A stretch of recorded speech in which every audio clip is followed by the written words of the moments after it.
31 years ago, in a quiet neighborhood of Kansas City, Missouri, a 16-year-old girl named Fawn Cox went to sleep in her own bedroom, just like any other night. But by morning, she was dead, raped, and strangled in the very room where she should have been safest. Her entire family was sleeping downstairs. No one heard a scream. No one heard a struggle. The only sound that night was the loud hum of an old air conditioner. Police quickly arrested 3 local teenagers. One spent 8 months in jail. The whole neighborhood believed they were guilty, but they were wrong. For over 3 decades, the case went cold, until advanced genetic genealogy finally revealed the shocking truth in 2020. What happened next shattered the Cox family forever.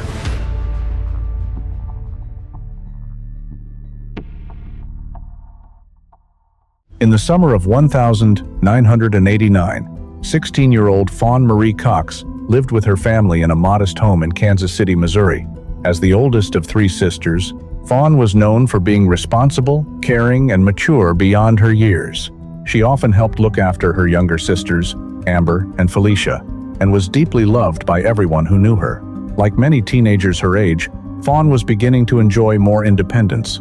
That summer, she worked a part-time job at Worlds of Fun, a popular amusement park in Kansas City. Friends and family remembered her as hardworking, dependable, and always willing to help others. On the 26th of July, 1989, Fawn finished her evening shift and returned home around 10:30 p.m. with her mother and younger sister. After a normal family evening, she went upstairs to her bedroom, changed clothes, and set her alarm clock for work the next day. It was an ordinary night. No one in the house knew they were seeing Fawn alive for the last time. That hot July night in 1989 was unusually humid, even for Kansas City. With no air conditioning upstairs, Fawn had left her second-floor bedroom window open, hoping for a breeze. Downstairs, the rest of the family, her parents, Amber and Felicia, slept in the living room and first-floor bedrooms where the old air conditioner roared loudly, masking almost every other sound in the house. Sometime during the early morning hours, an intruder silently approached the backyard. Using an old trailer parked near the house, the person climbed onto the roof of an outbuilding and slipped through Fawn's open window. What happened next inside that small bedroom would haunt the Cox family for decades. The following morning, July 27th, the insistent ringing of Fawn's alarm clock echoed through the house. It was unusual for her not to turn it off quickly. Concerned, her mother and sister Felicia climbed the stairs to wake her. As they entered the bedroom, they were met with a scene of pure horror. Fawn lay motionless on her bed. Her neck was covered in deep bruises, and there were clear signs she had been sexually assaulted and strangled. She had no pulse. Medical experts would later confirm she had been dead for several hours. The responsible, hardworking 16-year-old girl who had set her alarm the night before, planning for another day at work, was gone. In complete shock, the family called 911. As police and paramedics arrived, the devastating reality began to sink in. The attack had taken place just above where the entire family had been sleeping, yet no one had heard a single cry for help. No struggle, no footsteps. The loud air conditioner had unknowingly protected the killer's movements. What had started as an ordinary summer night had turned into every parent's worst nightmare, a brutal murder inside their own home, in the one place they believed their daughter was safe. But investigators were about to discover something even more disturbing. The evidence inside Fawn's bedroom suggested the killer had not chosen this house at random. When Kansas City police detectives arrived at the Cox home, they immediately recognized this was no ordinary break-in. The crime scene told a chilling story of a calculated and deeply personal attack. Investigators determined the intruder had entered exclusively through the open second-floor window overlooking the backyard. An old trailer parked beside the house had provided easy access to the roof of a small outbuilding, allowing the perpetrator to reach the window without forcing any doors or first-floor entries. This method of entry strongly suggested the killer was familiar with the property's layout. Inside Fawn's bedroom, forensic experts discovered critical biological evidence: traces of semen on the bedsheet, small bloodstains, and several short hairs that did not belong to Fawn. On the floor, they found an old army-style cap that none of the family members had ever seen before. In the adjacent room, items in the closet had been disturbed, leading detectives to believe the intruder may have hidden there while waiting for the household to fall asleep. Several household items were missing, including a Nintendo game console, a stereo recorder, and radios. Some of these items were later found discarded on the ground outside the window, as if the perpetrator had thrown them out but abandoned them in haste. One detail particularly troubled the investigators. Fawn's younger sister's poodle had been unusually restless and barked several times that night. The family had dismissed it at the time, assuming the dog was simply anxious because she was pregnant. In hindsight, those barks may have been warnings. The most significant conclusion drawn by lead detectives that very morning was clear. This was not a random crime by a stranger. The killer knew exactly which bedroom belonged to Fawn, knew the house had only one functioning air conditioner downstairs, and understood how to move through the property silently. The combination of sexual assault and the targeted entry pointed to someone with intimate knowledge of the family's routines and the home's vulnerabilities. With this evidence secured, the investigation turned toward finding who among those connected to the Cox family could have committed such a horrific act. With clear signs that the killer knew the Cox family home intimately, detectives turned their attention to people within Fawn's immediate circle. Just 1 month after the murder, a witness came forward with explosive information. He identified 3 local teenagers, one of whom had been in the same class as Fawn at Northeast High School. The witness claimed he had direct knowledge of their involvement and provided details that had never been released to the public. Acting quickly, Kansas City police arrested the 3 boys. During searches of their homes, officers discovered several items stolen from the Cox residence, including the Nintendo game console and other electronics taken from Fawn's house that fateful night. It seemed like an open and shut case. The neighborhood breathed a collective sigh of relief, believing justice had been served for the innocent one, 6-year-old girl, killed in her own bed. But the truth was far more complicated. While 2 of the teenagers denied everything, one of them eventually broke during intense interrogation. He admitted that he and his friends had broken into the Cox house that night to steal valuables. He described in detail how they climbed onto the roof using the old trailer, exactly as the crime scene suggested. He even revealed a small but crucial fact. When throwing the stereo recorder out the window, the handle had broken off, and he had hidden it under a nearby bush. Police later found the handle exactly where he said it would be. However, he firmly denied any involvement in Fawn's rape or murder. He insisted they only came to burglarize the house and fled when they realized someone was inside. Then came the devastating blow to the case. The key witness who had pointed the finger at the 3 boys suddenly recanted his entire statement, admitting he had lied. Without his testimony, the case against the teenagers began to collapse. To make matters worse, DNA technology in 1989 was still in its infancy. The semen, blood, and hair samples recovered from Fawn's bedroom produced only inconclusive results. They could neither definitively link the boys to the murder nor completely clear them. In the end, all charges were dropped. The 3 teenagers walked free. One of them, however, had already spent 8 agonizing months behind bars for a crime he did not commit. The damage was irreversible. The entire Northeast Kansas City neighborhood had branded the 3 boys as Fawn's killers. They faced harassment, threats, and social isolation for years. Their lives were forever altered by the suspicion that clung to them long after the legal system had moved on. Meanwhile, the real killer, the person who had actually climbed through Fawn's window and taken her life, remained free, living quietly in the same community, completely unsuspected. The case went cold, leaving behind not just grief, but a bitter sense of injustice that would haunt both the Cox family and the wrongly accused for over 3 decades. The story gets even darker from here. If you're shocked by this miscarriage of justice, hit the like button and subscribe. We upload new cases every week. As the years passed, Fawn Cox's murder slowly faded from public attention and became one of Kansas City's many unsolved cold cases. Although the 3 teenagers had been cleared, investigators still had no idea who had entered Fawn's bedroom that summer night in 1989. The case remained open, but year after year, no breakthrough came. For the Cox family, the pain never disappeared. Losing Fawn was devastating, but living for decades without answers created a different kind of suffering. They knew someone had taken their daughter, sister, and friend away from them. They just didn't know who. The evidence collected from Fawn's bedroom was carefully preserved. Detectives hoped that one day technology would be advanced enough to reveal what investigators in 1989 could not. For more than 30 years, that hope remained just out of reach. Then, in 2018, Fawn's younger sister Amber decided she could no longer wait in silence. She anonymously shared details of the case on an online cold case forum, hoping to bring renewed attention to her sister's murder. The post sparked discussion among true crime communities and helped remind people that Fawn's killer had never been found. The family continued speaking with investigators and pushing for the case to be re-examined.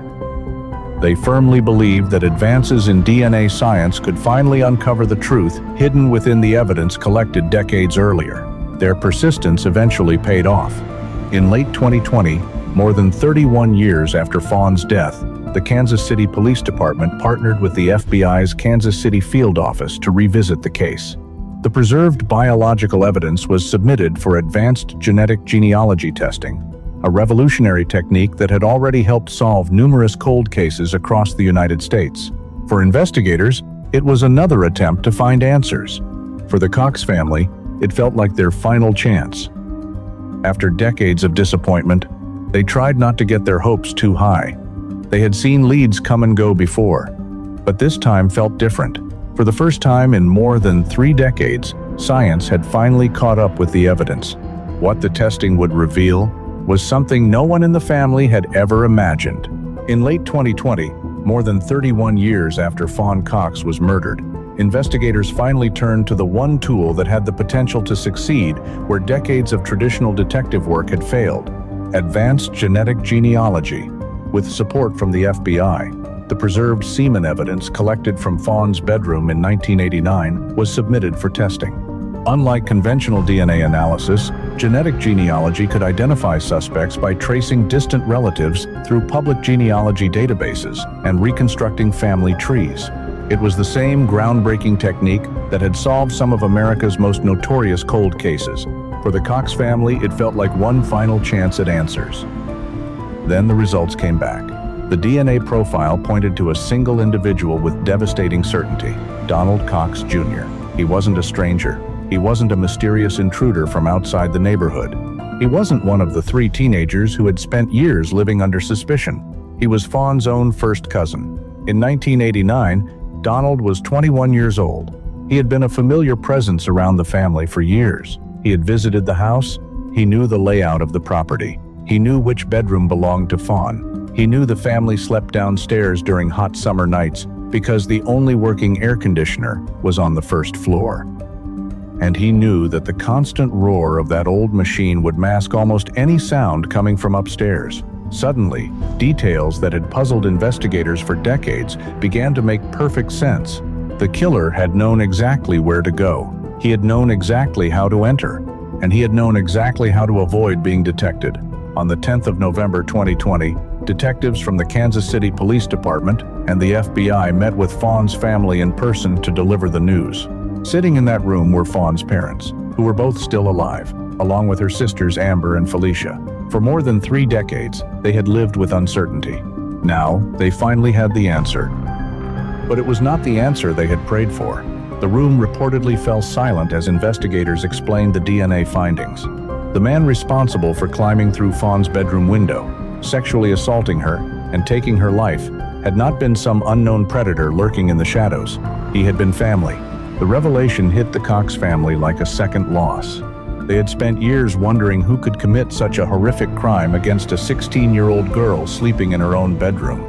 Now they learned that the person responsible had shared family gatherings, holiday meals, and years of trust. Some family members later admitted that Donald's name had occasionally crossed their minds over the years, but the possibility seemed too terrible to fully accept. No one wanted to believe that someone within their own bloodline could be capable of something so monstrous. Yet the DNA left no room for doubt. For Amber and Felicia, the truth reopened wounds that had never fully healed. Amber remembered Fawn not as a victim, but as the protective older sister who looked after everyone around her. Learning that a trusted relative had been responsible transformed decades of grief into a completely different kind of pain. And there was one final cruelty. Donald Cox Jr. would never stand trial. Investigators discovered that he had died in 2006 from a drug overdose 14 years before the breakthrough. DNA testing identified him as the killer. There would be no arrest, no courtroom, no confession, no opportunity for the family to confront him. and ask the question that had haunted them for decades. Why? All they would ever have was the truth. As difficult as that truth was, it finally brought certainty. Reflecting on the revelation, Fawn's sister Felicia later said, "It's a relief, there's closure. The answers aren't always what we were asking for, but there's closure."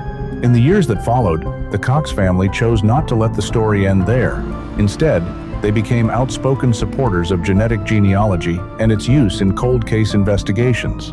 Their persistence through online advocacy, media interviews, reward offers, and years of pressure on investigators had helped push the case toward its eventual resolution. Fawn Cox's murder became the first homicide case in Kansas City, solved through genetic genealogy. For the family, that achievement could never undo the loss of their daughter and sister.